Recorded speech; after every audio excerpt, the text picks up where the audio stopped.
Salut à tous, aujourd'hui épisode numéro 925 de l'After Zap Image. On va débuter avec le programme de cette journée de Ligue 1. On joue la 25e journée, ça démarre à 13h du côté de Louis II. Monaco reçoit Lorient à 15h le multiplex avec un derby pour les grands débuts d'Antoine Comboiré.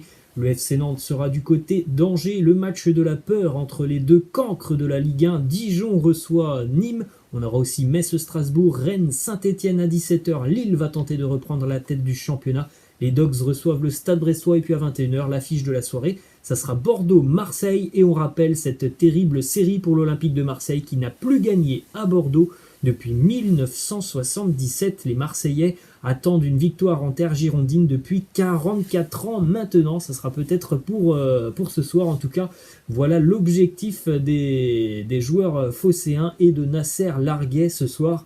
Réaliser donc cet exploit de s'imposer du côté de Bordeaux. On enchaîne les amis avec les résultats de la veille. On avait 3 matchs en Ligue 1 hier. Reims-Lens, ça s'est terminé sur un score de 1 partout. Ouverture du score des Rémois grâce à Harbert Zenelli. Gaël Kakuta a manqué un penalty juste avant la mi-temps. Penalty qui est parti tout droit dans les tribunes d'Auguste Delaune. Les Lensois égaliseront quand même en seconde mi-temps par l'intermédiaire de Florian Sotoka. Sur l'ensemble du match, le Racing méritait certainement mieux. Encore une fois, une très belle prestation des hommes de Francaise.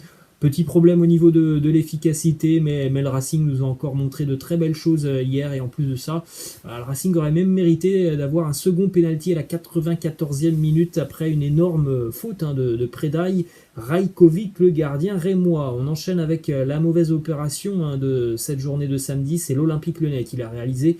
L'OL battu à domicile par Montpellier sur le score de 2-1. L'OL qui peut se faire distancer cet après-midi par le LOSC et qui en plus de ça peut aussi voir l'AS Monaco revenir dangereusement juste derrière. Donc c'est évidemment une très mauvaise opération pour l'OL. Les points vont coûter cher dans cette course à la Ligue des Champions. Ça va être une course à 4 pour 3 places et évidemment faut pas perdre de points et encore moins à domicile. Hier c'est Montpellier qui a fait la bonne opération avec notamment une très belle première période des Montpelliérains. Après 10 premières minutes assez compliquées, les Montpelliérains ont quand même globalement plutôt dominé la première mi-temps avant de quand même subir sur la seconde mi-temps, sans trop que l'OL ne se montre hyper dangereux sur le but de Jonas Omlin. Les buteurs montpelliérains, TJ Savanier en première mi-temps à la 20e d'un très joli but de la tête sur un excellent service d'Andy Delors. Andy Delors qui lui a mis un extérieur pied droit magnifique. Delors est d'ailleurs sorti à la mi-temps sur blessure. Lucas Paqueta a égalisé juste avant la mi-temps pour l'OL. Et puis en seconde mi-temps, le remplaçant d'Andy Delors, le jeune Eli Wahi, qui a marqué à la 65e à la suite d'un coup franc et d'une erreur de jugement d'Anthony Lopez, une erreur de jugement qui coûte très très cher à l'Olympique Lyonnais. Quelques petites infos sur ce match et notamment cette info qui concerne le jeune Eli Wahi qui a marqué chacun de ses 3 buts en Ligue 1 après être entré en jeu tous en 2021.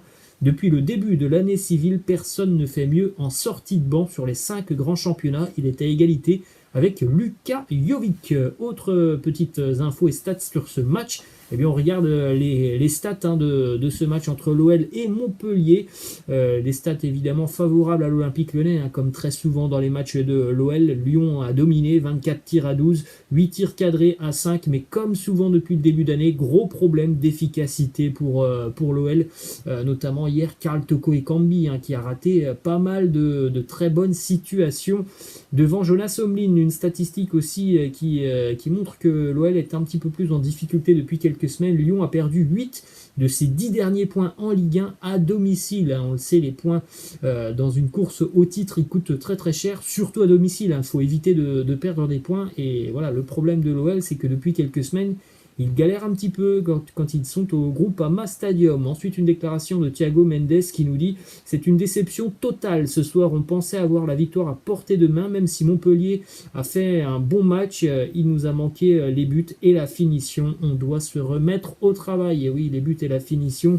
Et du côté de l'Olympique Lyonnais, depuis le début d'année, c'est quand même un problème assez récurrent. Même si l'OL souvent marque beaucoup dans un match, il y a aussi des matchs où ils passent complètement à travers et ils sont vraiment inefficace devant le but. C'était le cas hier. Ensuite, direction Paris, la victoire du PSG 2-1 face à Nice. Le PSG qui s'est quand même fait peur avec le but de Julian Draxler, égalisation de Ronny Lopez consécutif à une énorme erreur de relance de Marquinhos. Juste après ce but de Ronny Lopez, les Niçois ont frappé la barre transversale, ça aurait pu complètement changer le cours de ce match. Et puis c'est Moïse Kean qui a délivré le PSG à la 75e minute sur un excellent service de Mauro Icardi. Une victoire pour le PSG, c'était important, évidemment, ça met la pression sur le LOSC qui joue cet après-midi. Mais encore une fois, dans le jeu, voilà, c'est pas hyper rassurant ce que nous a proposé le PSG hier face à Nice. Ensuite, déclaration du coach parisien Mauricio Pochettino qui nous dit on va aller à Barcelone pour gagner, c'est dans notre mentalité et dans notre identité. Il nous manque des joueurs importants, mais on a une équipe sur laquelle il faut faire confiance. C'est sûr que c'est mieux quand tout le monde est disponible, mais on va essayer. Il n'y a pas d'excuses. Ensuite, on a une petite info qui concerne Marco Verratti qui, pour le moment, est toujours incertain pour ce match face au Barça. Selon les infos de RMC Sport, à l'heure actuelle, on ne sait pas si Marco Verratti pourra tenir sa place face au Barça dans 3 jours. Maintenant, ensuite, on a une déclaration d'Eric Dimeco qui nous dit « Il ne faut pas m'expliquer que quand tu as le budget du Paris Saint-Germain, tu n'es pas capable de te passer d'un joueur comme Neymar sur la pelouse du Barça. J'aurais été plus inquiet si Keylor Navas n'était pas là. C'est une catastrophe si le projet du PSG repose uniquement sur Neymar. » Je suis tout à fait d'accord avec lui. Quand tu as le budget du Paris Saint-Germain, normalement tu dois être capable d'aligner une équipe irréprochable ou en tout cas une équipe de grand talent, même si certainement le meilleur joueur de ton effectif n'est pas là.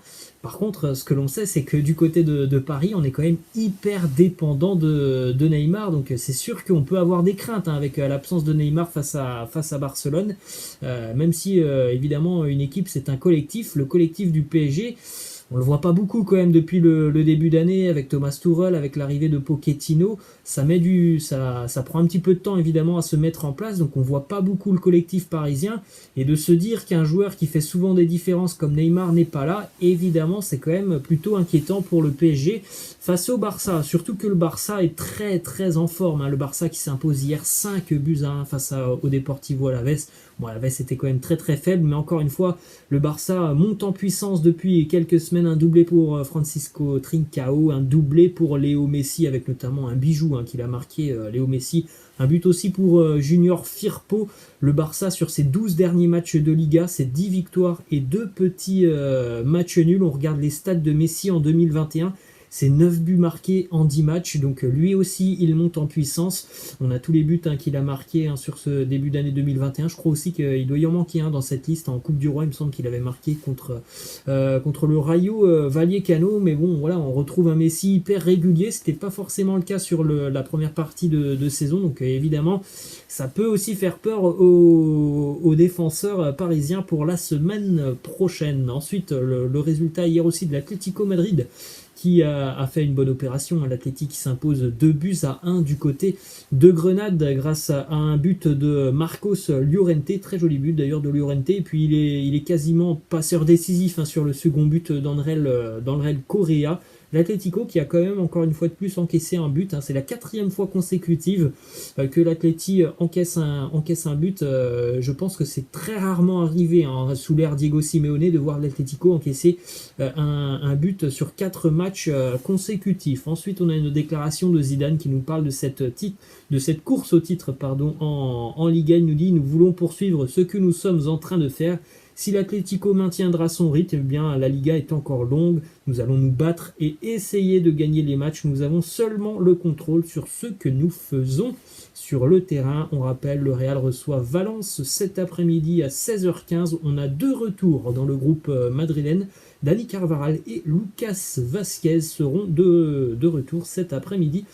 Évidemment, Zinedine Zidane très heureux parce qu'il a quand même un effectif décimé depuis quelques semaines. Ensuite, on a Zidane qui a répondu à cette déclaration de Noël Le Graët, puisque Noël Le Graët a annoncé qu'après Didier Deschamps, du côté de l'équipe de France, eh bien, s'il est toujours président de la fédération, il souhaiterait voir Zinedine Zidane sélectionneur.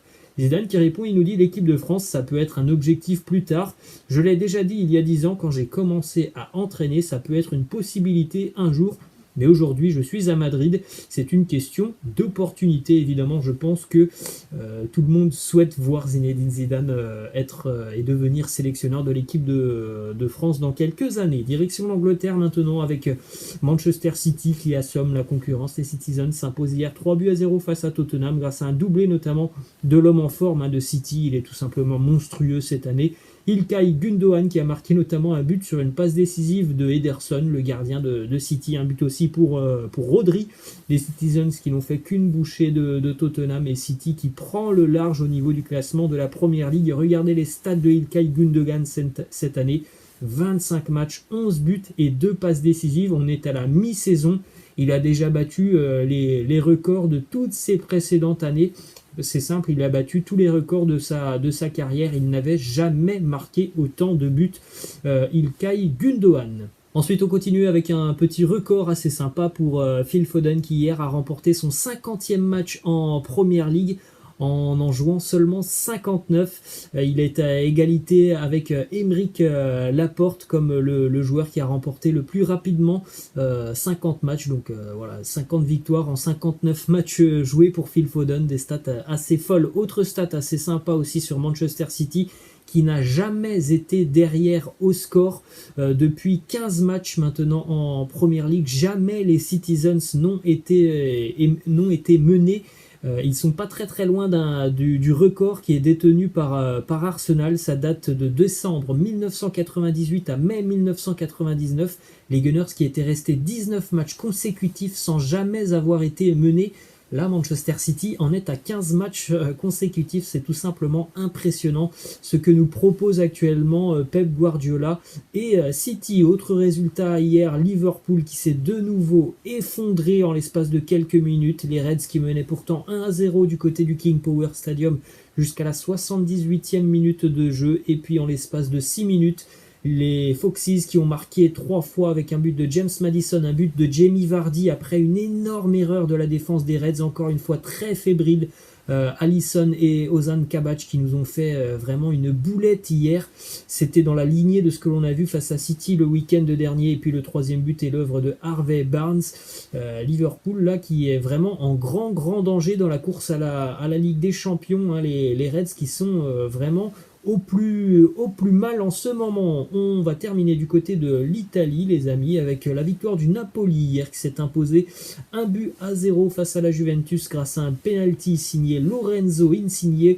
Elle va faire du bien cette victoire aux Napolitains qui étaient en difficulté depuis quelques semaines. En plus de ça, hier le Napoli avait quand même quelques cadres absents, donc c'est une victoire qui va vraiment faire beaucoup de bien aux hommes de Gennaro Gattuso. À noter que Lorenzo Insigne a marqué son 100e but sous le maillot napolitain hier sur penalty. La Juve qui a vraiment dominé ce match, mais elle est aussi tombée sur un très grand Alex Meret, le gardien du Napoli. Donc évidemment très mauvaise opération au niveau du classement pour la Juventus. Mais le Milan a aussi perdu hier. Milan battu chez un promu, chez la Spezia, sur le score de 2-0. Les Milanais qui n'ont pas marqué à l'extérieur, ça c'est quand même assez rare. Depuis quelques mois maintenant, Milan c'est une équipe qui marque quasiment à tous les matchs. Donc hier, pas de but pour les Milanais.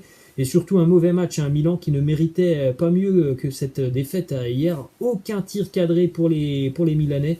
Ils ont été dominés tout simplement par la Spezia. Donc évidemment, l'Inter pourrait faire une très bonne opération cet après-midi. Voilà les amis, la fin de cet After Zap Image. J'espère que ça vous a plu. N'hésitez pas à lâcher un petit like. Je vous laisse et je vous dis à la prochaine. Ciao.